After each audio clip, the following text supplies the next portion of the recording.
So med school was weird. It felt like the longest time in my life, but also felt like one of the quickest times in my life. And I don't know how that makes sense, but it really just does. Reflecting back on my time in medical school, I really wanted to share with you guys one, my experience, and two, for those of you guys that are either pre medical students or medical students at the time of this video, if med school was really worth it and if it was worth everything that I went through to get to this point of being a doctor.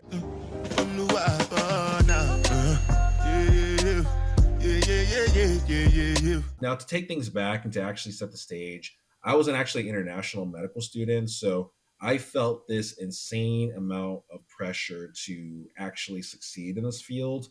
And I felt a little bit of shame in the earlier parts because there's a sense that if you don't get into a US med school, you will never become a doctor. For me, I didn't take the MCAT seriously and I didn't really get the best score that I wanted to.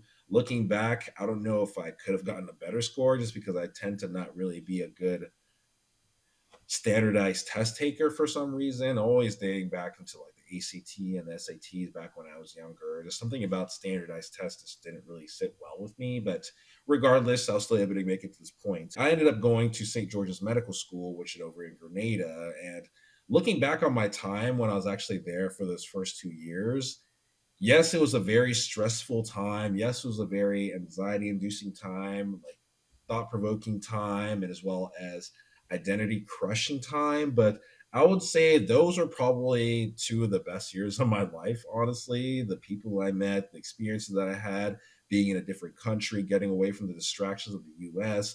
I also was going through some difficult times before that. So I found that actually going to that island for those first 2 years of my medical school experience was probably some of the most formative years of my life and probably some of the most, although stress inducing and very difficult, a lot of growth did happen in that time. Throughout that time, there's multiple tests, there's multiple new people that I was meeting, there's a sense of me feeling like, do I deserve to even be here? A sense of, man, like so many of these people here are a lot older than me. Am I even ready to start medical school yet?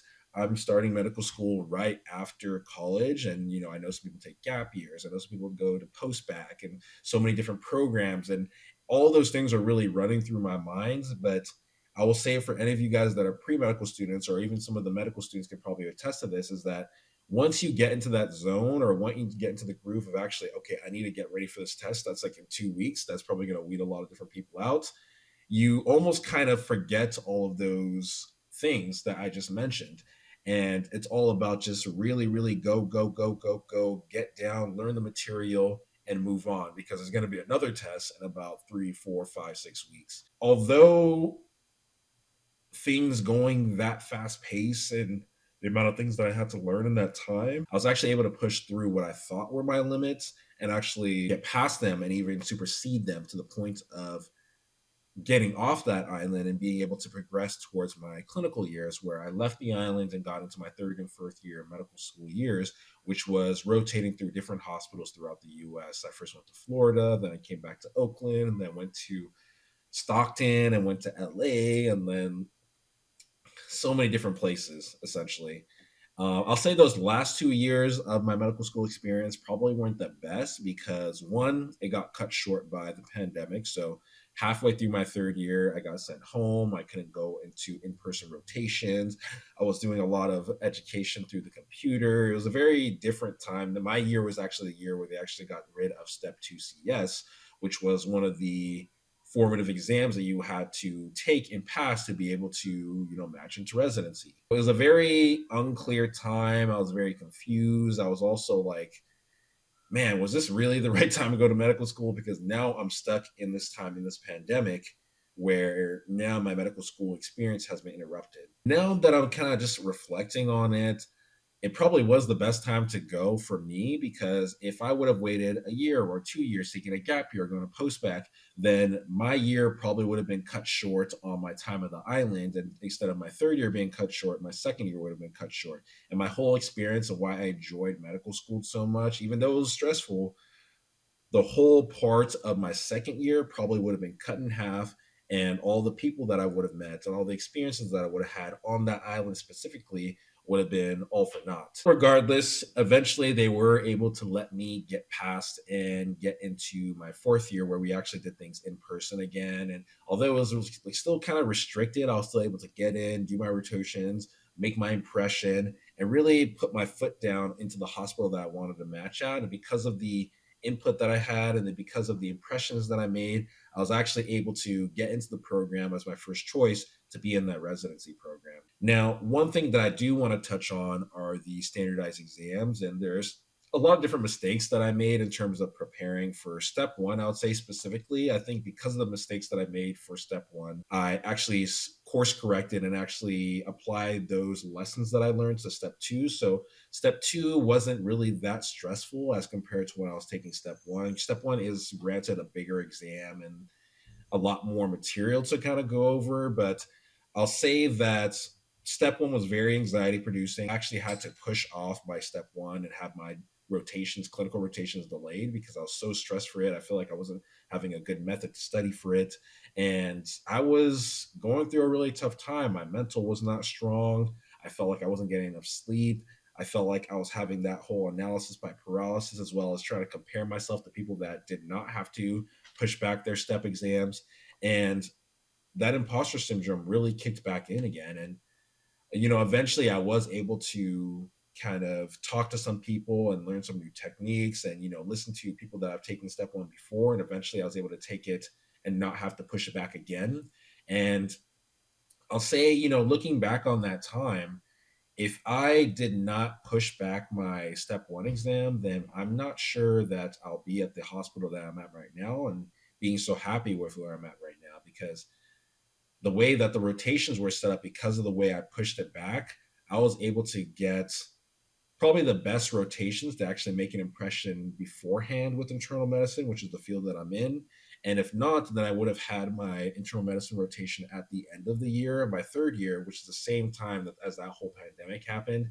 And for me, I don't really look good on paper on that time, but for me, I was a really big person, people person, meeting you, talking to you, putting you. I was I was not really I wasn't really like a big person on paper. At that time I didn't have so many publications. I didn't have all this research, all these things that I thought you needed to match into a good residency. And for me, I was really more of a meet you face to face and make a good impression with, my humor, with my clinical acumen, with my kind of going above and beyond presentation, all of those things that I felt like I was able to kind of do to make a lasting impression to be able to match into my residency program. So I say all that to say, looking back throughout my medical school experience, yes, it was, man, I feel like it probably took years off my life. But I would say that the amount of happiness that I have now being in this field, I couldn't see myself doing anything else. And I'm so happy that I went into this field. Yes, medical school was very stressful. It was very time consuming. My mental health was probably in the gutter for so much time. My physical health was in the gutter for so much time. But I feel that I was still able to kind of course correct and get to what I needed to do in terms of studying for the exams and making impressions, getting letters of recommendations, all of which were essential for me to match into residency and finish residency to be able to actually become a standalone doctor on my own. So I'll give you this advice for those of you guys that are thinking about going to medical school. It's not going to be an easy time. You are going to be questioned. You are going to feel imposter syndrome. You're going to feel so many different things and you'll feel like you don't belong. But I promise you that if you have that motivation, that drive, that passion for it, that is really going to be the thing that's pulling you through all that because you are going to fail. You are going to have many different times of struggle, but it's how you persevere through that struggle that's really going to show who you are and help you get to the point of being where I am today, of being a physician. Looking back now, I wish I can kind of have like an open portal and kind of look back and talk to myself and let myself know things are going to be okay. You're going to get to where you need to go. Yes, step one, studying sucks. Yes, step two, studying sucks. Yes, you feel like you're going to fail this test that you didn't fail, but you're going to be okay. You're going to be okay. So take all that advice and make your decision as you will in terms of applying to medical school and deciding if you want to go the route of becoming a doctor. It's a very expensive route, it's a very hard and arduous route. But I feel that for me at least, I do not regret going to medical school. And I'm so happy that I chose to do this route because although my whole life was thrown for a whirl, and I feel that I was behind in life because a lot of my friends were having kids, getting jobs, and having families. I feel that I'm where I need to be right now, and I wouldn't change it for anything else. So take that as you will. So I'll see you guys later. If you guys have any questions or comments or anything that you want to ask me, put them in the comment section down below. I'll make some video topics on it or just reply to you directly. Probably video topics because I want to like give you guys more of some FaceTime. But there's so many things centered around medical school, so many things centered around preparing for exams, for residency. I want to give you guys the whole experience and give you guys my authentic feelings about all of this path that I went on to let you guys know how it's going and to let you guys know that it's really all going to be okay in the end. And if you put your work into it, you really put your mindset towards it, it's really going to pay off. So I'll see you guys later. Peace. Have a nice day.